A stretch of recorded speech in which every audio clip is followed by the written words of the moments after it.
Ce livre est l'autobiographie de Primo Levi, né à Turin en 1919.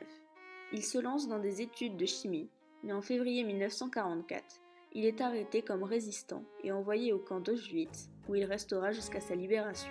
Se questo è un uomo est son premier livre, écrit dans sa langue natale, l'italien. Ayant fait peu de bruit lors de sa première parution en 1947, en raison de l'envie de la population d'après-guerre d'oublier le passé, ce n'est que 10 ans plus tard qu'il sera reconnu mondialement et traduit dans plusieurs langues, dont le français, pour devenir « Si c'est un homme ».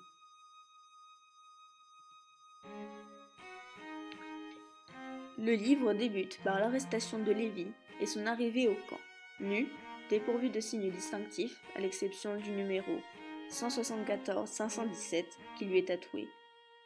Il se rend compte de l'horreur de ce qui se passe autour de lui dans ce monde brutal et nouveau.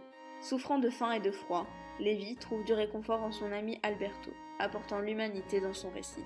Parallèlement à cela, le marché noir, le vol, le stratagème et les manipulations, bien qu'illégales, sont présentes et presque obligatoires pour survivre, éviter le travail forcé, avoir de quoi se protéger du froid ou obtenir une ration supplémentaire. Lévi intègre un commando créé en chimie qui lui rappelle sa vie d'homme libre.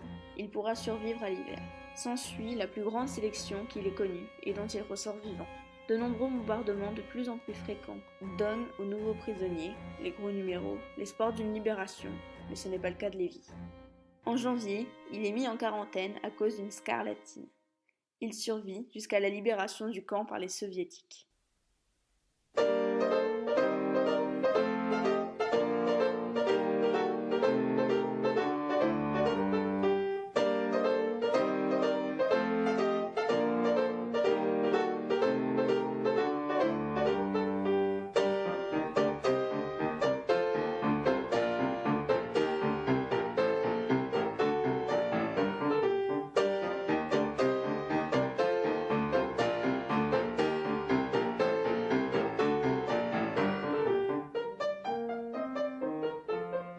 Si c'est un homme, vous qui vivez en toute quiétude, bien au chaud dans vos maisons, vous qui trouvez le soir en rentrant la table mise et des visages amis, considérez, si c'est un homme, que celui qui peine dans la boue, qui ne connaît pas de repos, qui se bat pour un quignon de pain, qui meurt pour un oui.